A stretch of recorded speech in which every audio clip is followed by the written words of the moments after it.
This is Plant-Based Briefing, Do Animals Grieve? By Emily Moran Barwick at bitesizevegan.org. And I'm your host, Marian Erickson, and this is the curated content plant-based podcast, where I research and find a variety of articles on healthy, compassionate, and sustainable living, get permission, and read them to you here every weekday.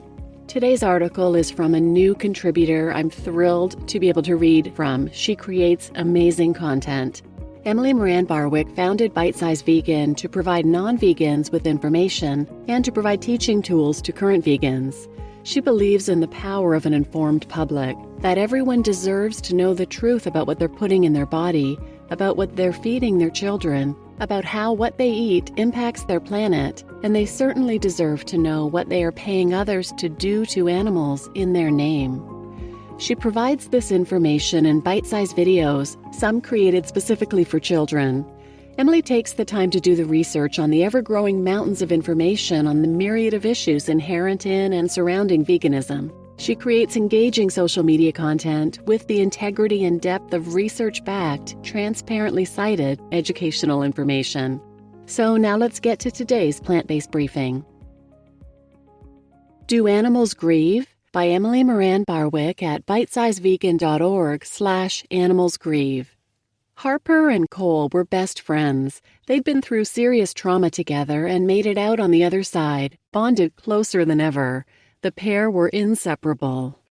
Then came the day that Cole could no longer walk. The pain was too great, and he passed away. Harper laid beside him for hours. In the following weeks, he kept himself isolated from others, just sitting near the pond he and Cole used to frequent. 2 months later, Harper, grief-stricken, passed away as well. Cole and Harper, these loyal friends, were ducks. Something that we humans have long used to distinguish ourselves from other animals is our ability to experience complex and profound emotions. But is this ability really isolated to our species? And if animals do have the capacity to emote, what does that say about how we treat them? Strangely, we tend to place the capacity for emotion on some animals and not others, as evidenced by our pathological need to anthropomorphize our pets or companion animals. The same person who will tell you that chickens can't grieve will in the next breath give a full psychoanalysis of their dog's emotional state. So, between our callous writing off of certain animals' emotional capabilities and our own emotional projections upon others, where does science fit? Though Darwin believed that, given the evolutionary connection between humans and other animals, emotions must be similar across species, this concept fell out of favor in the scientific community by the early 20th century. Attribution of what were seen as human emotions to animals was, and often still is, viewed as anthropomorphic and subjective. But slowly this stance has begun to relax as data from within the animal behavior scientific community has repeatedly challenged the assertion that non-human animals lack the capacity for complex emotions. It started with two of the mammals that we humans tend to value more, chimpanzees and elephants. Anthropologist Jane Goodall observed and documented the heart-wrenching account of the young chimpanzee Flint, his decline and eventual death from grief only weeks after his mother died. In her book, Through a Window, Goodall recounts, quote, Flint became increasingly lethargic, refused food, and with his immune system thus weakened, fell sick. The last time I saw him alive, he was hollow-eyed, gaunt, and utterly depressed, huddled in the vegetation close to where Flo, his mother, had died. The last short journey he made, pausing to rest every few feet, was to the very place where Flo's body had lain. There he stayed for several hours, sometimes staring into the water. He struggled on a little further, then curled up and never moved again, unquote. Elephants are something of the poster children for animal grieving, as they have been observed on many occasions visiting the bodies of fallen members of their species, even outside of their family, and caressing the bodies or even bones with their trunks. A particularly compelling example of elephant mourning comes from Ian Douglas Hamilton of Save the Elephants, as relayed by Barbara J. King in When Animals Mourn. Quote, When Eleanor, the dying matriarch of an elephant family, collapsed, a matriarch named Grace from another family immediately came to her aid, using her tusks to support Eleanor back onto her feet.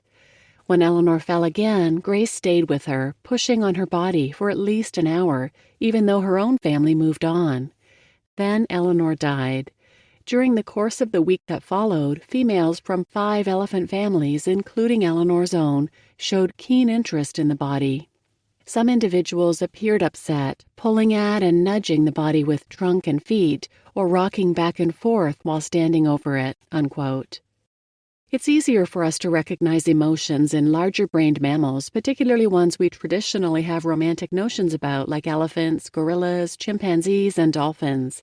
We can look at the account of Fabian Ritter of Mammal Encounters Education Research of a rough-toothed dolphin mother alternatively pushing and carrying her dead calf's body for miles, or Ghana, the captive gorilla who carried the body of her dead infant around, and recognized profound loss, even grief. We hear accounts of dogs holding vigil over their owners' bodies or graves and passing away soon after, and don't even question whether they are mourning. But what about those species we don't feel so connected to, like birds or fish, or, even more troubling, what about those species we enslave, kill, and consume? We see elephants' recognition and mourning of their fallen brethren as the remarkable practice of an intelligent and emotional species. But what do we say about the sorrowful bellowing of a bull as he encounters his own slaughtered kin on a public street display of cow meat and skin? Here is a species we consume en masse and widely portray as unintelligent and unemotional. But what are his cries if not agonizing grief? We've already heard of Harper and Cole, the 2 ducks with the inseparable bond. The trauma they had both endured was life and near death on a foie gras farm, where they were violently force-fed, resulting in hepatitic lipidosis, a liver disease. Harper also lost sight in one eye, and Cole was left with deformed legs, a disability which eventually ended his life, and, subsequently due to immense grief, Harper's as well. These 2 ducks had a profound friendship, and Harper experienced the loss of his dear friend in a manner that, if expressed in a dog, cat, elephant, great ape, or other more relatable species, would unquestioningly be seen as deep mourning. But we simultaneously acknowledge and dismiss this capacity in our food animals. In 2013, residents of Newbury, Massachusetts called into the police regarding strange and disturbing inhuman sounds near the Sunshine Dairy Farm. The police sergeant put out a statement assuring citizens that the noises were coming from mother cows lamenting the separation from their calves. She explained it was a yearly occurrence and is a normal function of a working dairy farm, and that the cows were not in distress. How can we, on the one hand, recognize mothers crying out in agony for their babies so loudly and desperately that people in the town can hear them, yet on the other hand say they are not in distress?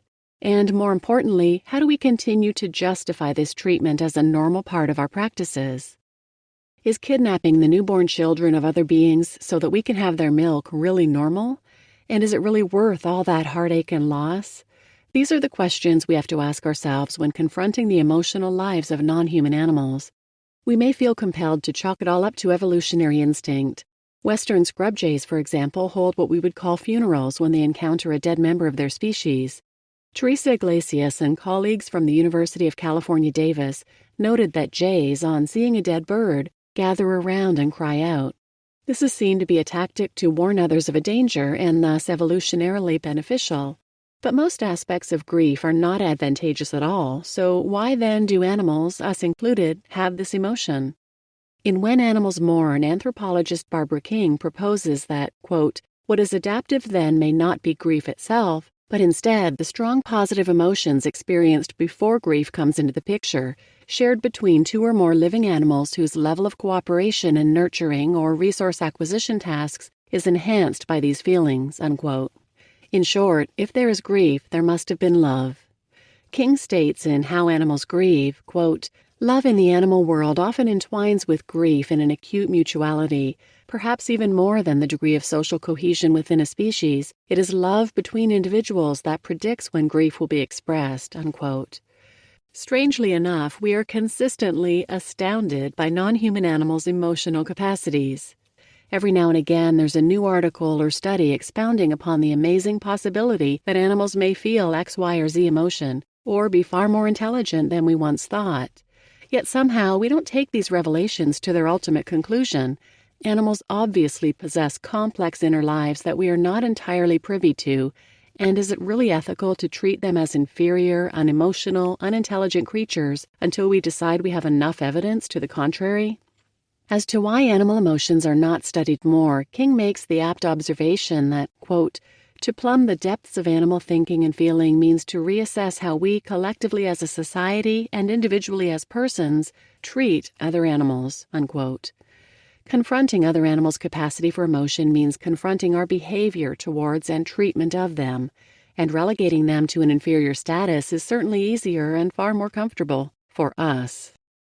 Whether it's the story of a group of horses holding vigil at the grave of their friend storm warning, or Tara the elephant's grieving of her canine friend Bella, or the anguished cries of sea lions when their babies are taken by predators, or even the heart-wrenching grief of a mother dairy cow whose child has been ripped from her, it's undeniable that non-human animals are emotional beings. They may grieve differently from us and from one another, but their loss is no less profound and their heartbreak no less tragic, and they deserve our respect and compassion. You just listened to Do Animals Grieve by Emily Moran Barwick at bitesizevegan.org/animalsgrieve. And I'm Marian Erickson, your host. And as I mentioned, Emily provides citations for every fact or study she shares. You can find them all linked in the original post, which I'll provide a link to in the show notes as well. Please share this episode with anyone who might benefit, and thanks for listening.